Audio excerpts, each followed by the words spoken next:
Ternyata kalau kita menginginkan sesuatu, alur untuk mendapatkannya itu kayak gitu teman-teman. Satu, percaya sama rencana Allah.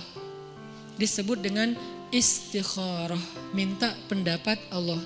Istikharah ini dalam konteks pembicaraan kita malam ini bukan sekedar ibadah sholat 2 rakaat.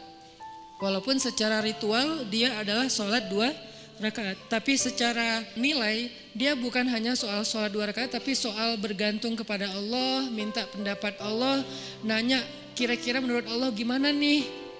Terus Allah jawabnya lewat siapa? Nah, Allah menjawabnya lewat istisyarah. Pertama, istikharah, minta pendapat Allah.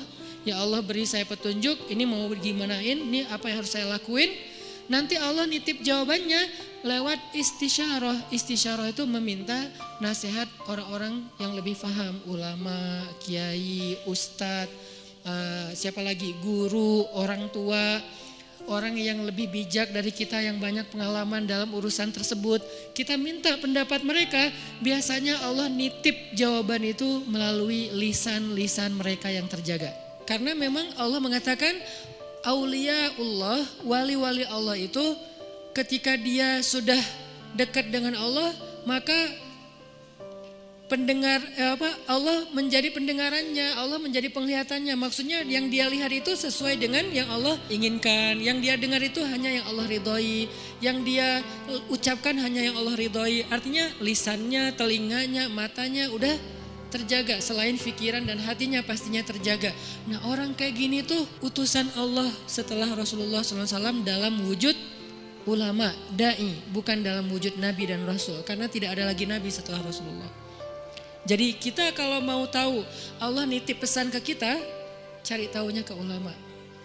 Syekh, Allah nitip pesan gak ke saya? Gitu kalau bahasa santainya ya. Tapi kan gak mungkin kita ngomong gitu ya. Emang lu siapa? Syekh, maksudnya beri saya nasihat. Cuman itu terlalu resmi lah. Analoginya kita kayak nanya, ada pesan gak untuk saya dari Allah? Lewat siapa nanya pesan untuk saya dari Allah? Lewat orang solih yang lisannya terjaga. Biasanya Allah akan titipkan pesan lewat lisan mereka untuk kita.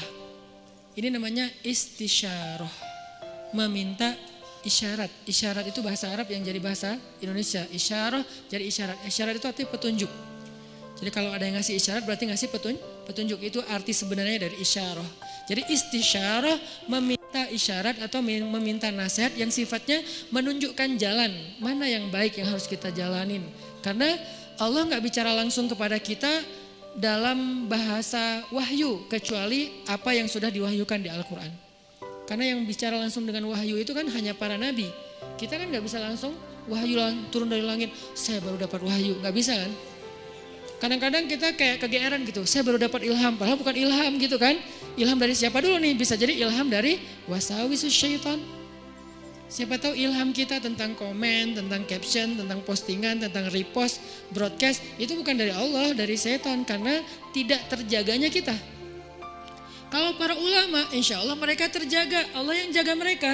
Sehingga insya Allah ilham mereka itu gak dari mana-mana. Apalagi mimpi ulama itu adalah benar. Mimpi Nabi wahyu, mimpi ulama benar. Itu satu tingkat di bawah para Nabi. Bahkan disebutkan mimpi ulama adalah satu bagian dari 70 bagian kenabian. Nabi itu kan punya banyak bagian kenabian, nubuwah namanya. Nah, satu bagian dari 70 bagian itu adalah mimpi yang benar dari seorang ulama atau orang soleh. Sehingga saya merasa bahwa minta nasihat dan minta doa dari Habib Ali Zainal Abidin itu bagian dari isyarah. Setelah itu ini nggak harus berurutan ya, istikharah, isyarah itu nggak harus berurutan, bisa yang mana yang memungkinkan duluan. Akhirnya kemudian saya istikharah, minta Allah, ya Allah saya pengen ketemu Nabi. Pas umroh ternyata bisa ziarah Nabi di depan makam Nabi, selain sholawatan saya ngomong gitu semampu saya, walaupun sebetulnya malu gitu mau ketemu Nabi. Kenapa? Amalan kurang, sholawat kurang, ujuk-ujuk datang minta banyak request gitu kan, kayak ngerasa nggak pede. Tapi mau ke siapa lagi?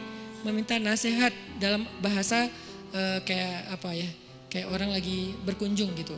Walaupun pastinya doanya kepada Allah. Jadi saya bukan berdoa kepada Nabi ya, berdoa kepada Allah. Cuman lagi ziarah tuh kayak ngomong gitu. Sebagaimana Nabi bicara dengan Khadijah ketika ziarah makam Khadijah. Ya Rasul, saya gimana ya? Mau gimana ini ya dakwahnya? Udah beres itu masuk ke Raudhah, ya Allah beri saya petunjuk. Doa yang saya nggak pernah tinggalkan, Rabbana atina min ladunka rahmah wa hayyi' lana min amrina rasyada. Kalimat terakhir itu tuh. Wa hayyi' lana min amrina rasyada. Ya Allah siapkanlah untuk saya petunjuk dalam urusan saya. Mau gimana nih kalau bahasa sederhananya? Ternyata Allah beri petunjuk lewat doa tadi para orang soleh, kemudian mimpi, kemudian dapat sebuah kejutan dari Allah yang mungkin sebagian orang ngelihat kejutan ini sebagai sesuatu yang sedih, musibah, ujian. Tapi saya ngelihatnya ini bukan ujian, ini justru jawaban dari doa saya bahwa Allah ingin memberikan celah. Oh gini masuknya, sehingga akhirnya saya merasa bahwa saya mendapatkan apa yang saya minta. Ini sebagai testimoni orang yang pernah mencoba jalur itu ternyata berhasil, maka coba deh dalam urusan kita. Gimana? Istikharah, istisyarah, istifta. Apa itu istifta? Istifta dari kata fatwa. Bahasa Arab kalau ada ista, alif sinta, itu artinya meminta.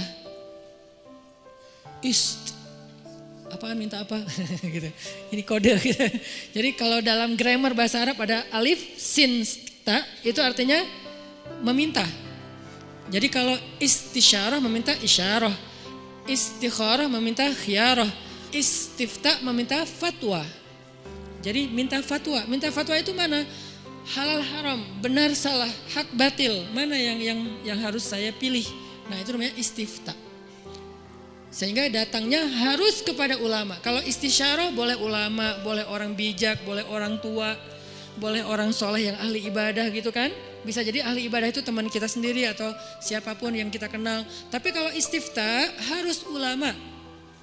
Kalau di Indonesia ulama yang tergabung dalam sebuah organisasi yang resmi, majelis ulama. Itu yang masalah istifta. Dan yang keempat, ini yang paling penting, istiqomah. Apa arti istiqomah? Banyak orang mengartikan istiqomah itu terus menerus, bukan. Itu namanya dawam.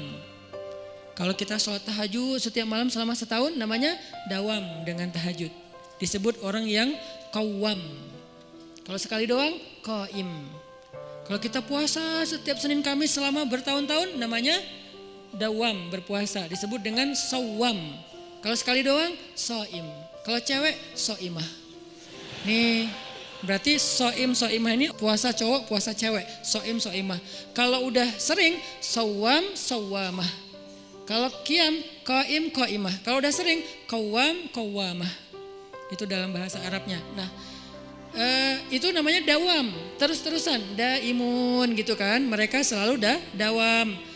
Tapi kalau istiqomah artinya bukan konsisten. Dawam itu kan konsisten. Kalau istiqomah itu komitmen.